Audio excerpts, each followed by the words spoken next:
Welcome to Standard Chartered Money Insights, a podcast series by Standard Chartered Bank that brings you market views and insights on the go. Hello and welcome to Standard Chartered Money Insights. I'm Sean Pang, an investment strategist at Standard Chartered. On this episode of today's podcast, we will discuss more about rising bond yields and what it means for financial markets. We will also dive deeper into the ongoing rotation that we are witnessing from growth to value stocks. Joining me today for this conversation, I'm very glad to welcome Abhilash Narayan, Senior Investment Strategist, and Fook Hien, who's also a Senior Investment Strategist with the team. Without further ado, let's kick off today's podcast. So for the benefit of our listeners, we have actually just published our latest weekly market review, where we asked ourselves whether the large fiscal stimulus that we are seeing in the US and the overall improving economic outlook will lead to a further rise in bond yields, and of course the implications that this has for our view on risk assets. So let's start with you, Fook Hien. Can you talk to us about the team's views and whether the recent rise in bond yields is a cause for concern for investors? Yeah, hi. Thanks, Sean. So we have just seen a 1.9 trillion stimulus approved in the US. Now that is a big help to the economy. The amount is bigger than what was expected even a month ago. And 1.9 trillion is about 9% of the GDP. And so we think this will help boost the economic recovery.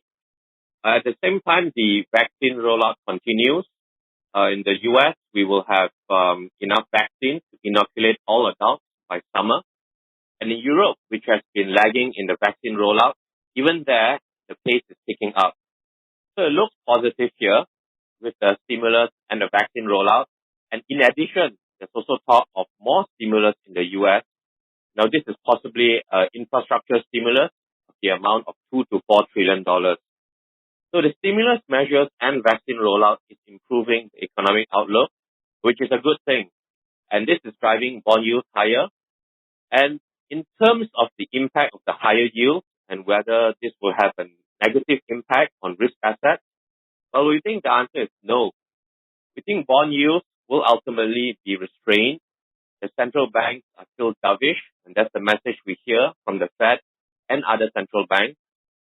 Besides, we think there is sufficient demand for US bonds. We see this in the auctions for the US bonds, and there's demand especially from overseas investors.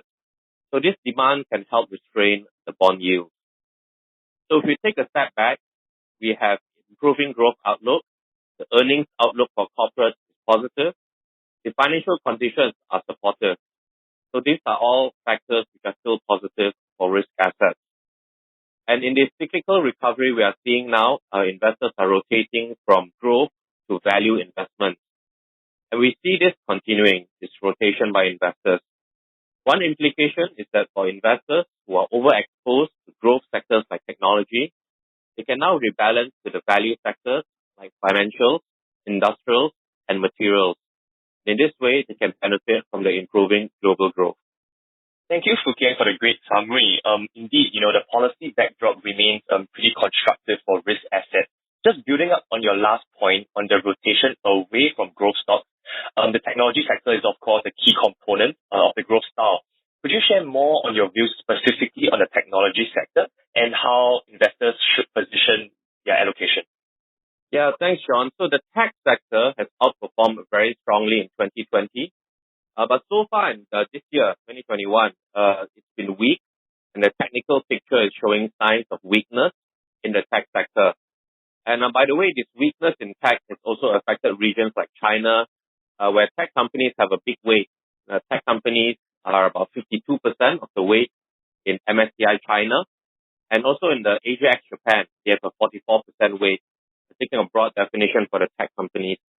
So it's affected the tech sector, obviously, and then also the regions like China, where we've seen the weakness.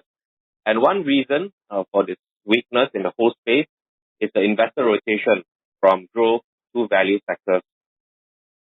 Tech is key to the growth style. The sector has developed strong, consistent earnings growth. So in the US, we saw the tech sector earnings was up 12% last year. And this year, it's expected to be up 15%. So it outperformed the broad market significantly in 2020.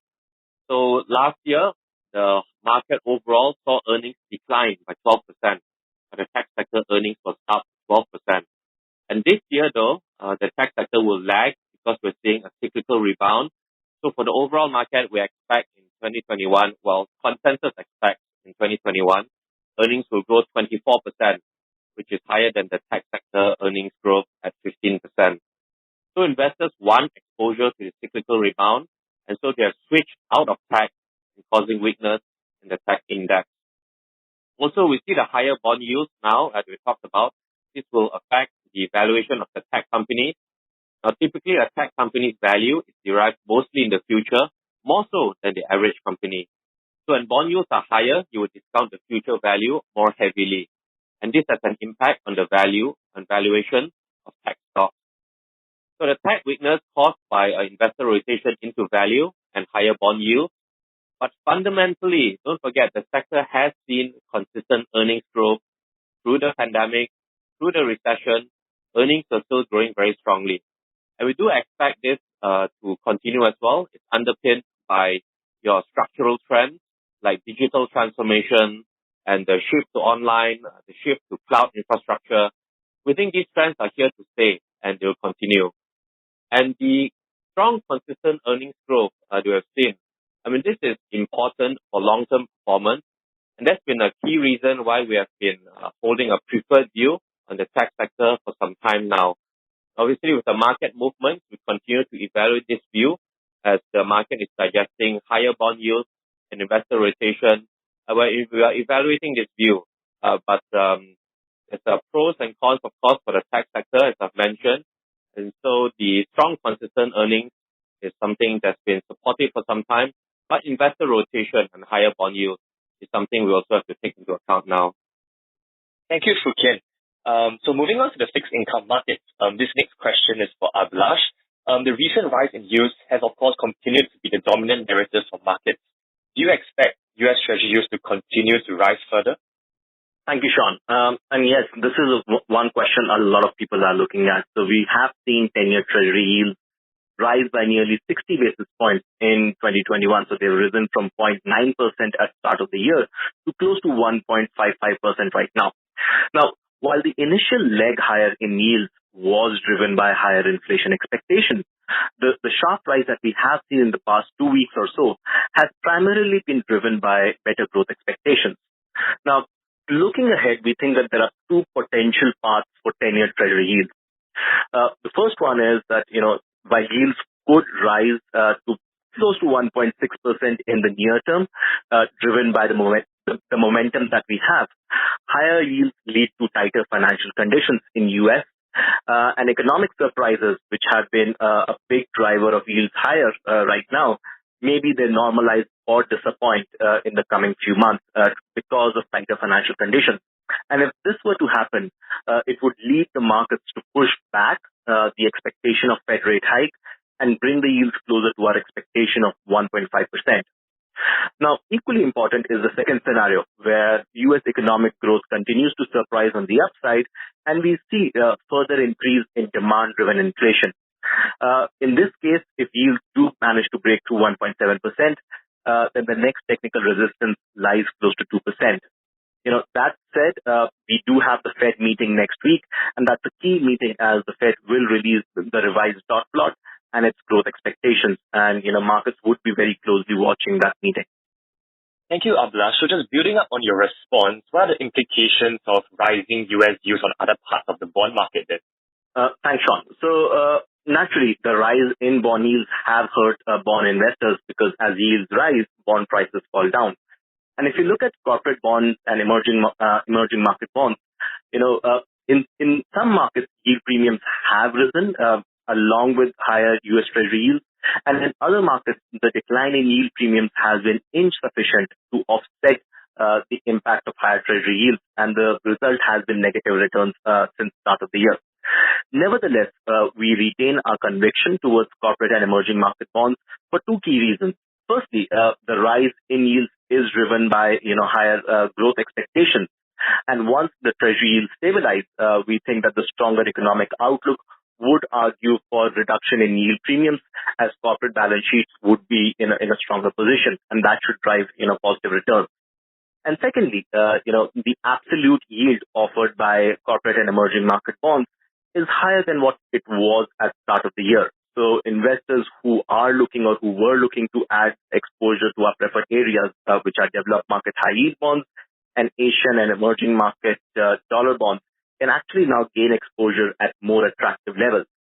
And if you look at the history of what happens to these bond asset classes, after episodes of sharp rise in treasury yields, generally they do, post healthy mid-single-digit returns in 6 months following such periods of sharp rise in bond yields. So, it could be a good opportunity to rebalance into some of these areas of corporate and emerging market bonds.